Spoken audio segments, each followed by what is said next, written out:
یہ ہمارے شیخ و مرشد مولانا شاہ ابرار الحق صاحب دامت برکاتہم نے اس کو منکر اور برائیوں کو مٹانے کے لیے اجتماع شروع فرمایا اور اسی لیے اس کو کتاب پڑھ کر عمل کر کے سکھایا. جیسے سکھا کر گئے اسی طریقے پر ہم لوگ عمل کر رہے ہیں. حضرت نے اسی کتاب سے مختلف مضامین سنائے تو ہم اپنے بڑوں کی بات پیش کریں تو یہ ہماری سعادت ہے. بھائی ہمارے باپ دادا کی میراث ہے تو برائیوں کو اپنے گھروں سے مٹانا ہے. اس کا مقصد پیر کے اجتماع کا صرف یہ ہے. اب برائیاں کیسے مٹائی جائیں گی اس تو آپ کے اختیار میں ہے.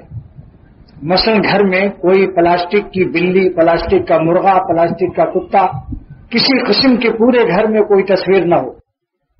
جس گھر میں تصویریں ہوتی ہیں اللہ تعالیٰ کی رحمت کے فرشتے نہیں آتے. بعض حضرات اخبار لگا دیتے ہیں کھڑکیوں وغیرہ پر دھوپ سے بچنے کے لیے، مگر اس میں تصویریں ہوتی ہیں. اگر ان تصویروں پر پلاسٹک کا ٹیپ لگا دیا جائے یا روشنائی سے اتنا حصہ مٹا دیا جائے گردن تک تو ٹھیک ہے، ورنہ اپنے گھروں کو سجانے کے لیے بجائے اس کے کہ ہم تصویروں سے سجائیں، بعض روضے مبارک لاتے ہیں اس میں کبوتر کی تصویر ہوتی ہے یا کسی حاجی کی تصویر ہوتی ہے تو روضے مبارک کا سبحان اللہ کیا کہنا ہے. لیکن یہ جو حضور صلی اللہ علیہ وسلم کی نافرمانی ہو رہی ہے اس کا بھی سوچ لیجیے کہ کیا ہو رہا ہے. لہذا کعبہ شریف کی تصویر ہو یا روضہ مبارک کوئی تصویر ہو، بیت اللہ میں بھی اگر وہ چھتری لیے سپاہی کھڑا ہے تو بیت اللہ کی وجہ سے اس سپاہی کا وجود تصویر کی شکل میں جو ہے جائز نہیں. لہذا آپ لوگ اگر روضہ مبارک بھی حد پر لگائیں تو دیکھ لیجئے کوئی تصویر ہو اس پر ٹیپ لگا دیں. ایسے ہی بیت اللہ کی تصویر لگانی ہو اس پر ٹیپ لگا دیں. اور وادی کاغان ہرے بھرے قسم کے مناظر جائز ہے بشرطے کی تصویر نہ ہو. آج کل شیشے کی جو الماریاں ہوتی ہیں جہاں چائے کی پیالی والی ہوتی ہے اکثر وہاں نظر پڑ جاتی ہے کہ کوئی مرغا رکھا ہوا ہے پلاسٹک کا یا کوئی تصویر رکھی ہوئی ہے.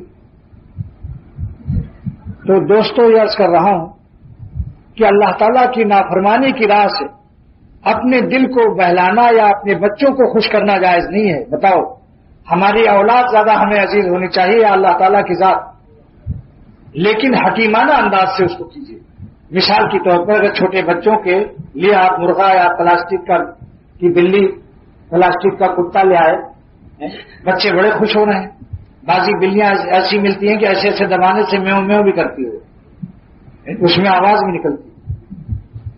تو آتے ہی اس آواز کو سن کر جا کے آپ ابھی جا کر گھر میں مرغوں کو، بلیوں کو جو پلاسٹک کے کھلونے ہیں تصویردار یا وہ موٹر جس پر ڈرائیور بیٹھا ہوا ہے پلاسٹک کی یا ٹین کا موٹر ہو، چاہتے ہی فوراً اس کو نکال کے مت پھینکو.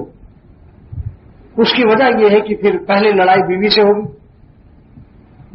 اور جب زیادہ لڑائی ہوگی صبح ناشتہ بھی نہیں ملے گا. اس وقت تو شاید بقایا مل جائے، صبح ناشتہ خطرے میں ہو جائے گا. لہذا اس کا طریقہ جو بزرگوں نے سکھایا کہ پہلے ریل، موٹر، فٹ بال ایسی کھلونے جو تصویروں سے پاک ہیں پہلے ان کو خرید لو اور خرید کر کے بچوں کو کہو بیٹا دیکھو ہم یہ لائے ہیں، اور اس کے بعد وہ سب جتنا مرغا چرغا بلی کتے سب اس کو نکال کے پھینک دو، ذبح کر کے پھینکو تاکہ دوسرا بھی گناہ میں مبتلا نہ ہو. بسم اللہ اللہ اکبر کہہ کر منکر کو مٹا دو. پھر انشاءاللہ جب وہ دیکھے گی کہ 10 روپے کی بلی اور 10 روپے کا کتا یہ تو ہمارے میاں نے نکالا لیکن 50 روپے کا کھلونا بچوں کے لیے لایا، پھر لڑائی نہیں ہوگی انشاءاللہ. ہم لوگ خشک راستے سے جو شدت کے ساتھ کرتے ہیں، شدت ایسی مقصود نہیں ہے، اسی لیے بزرگوں سے سیکھنا پڑتا ہے. جس گھرانے میں شدت ہوئی آج وہاں بالکل میاں بیوی کے طلاق کی نوبت آ رہی ہے.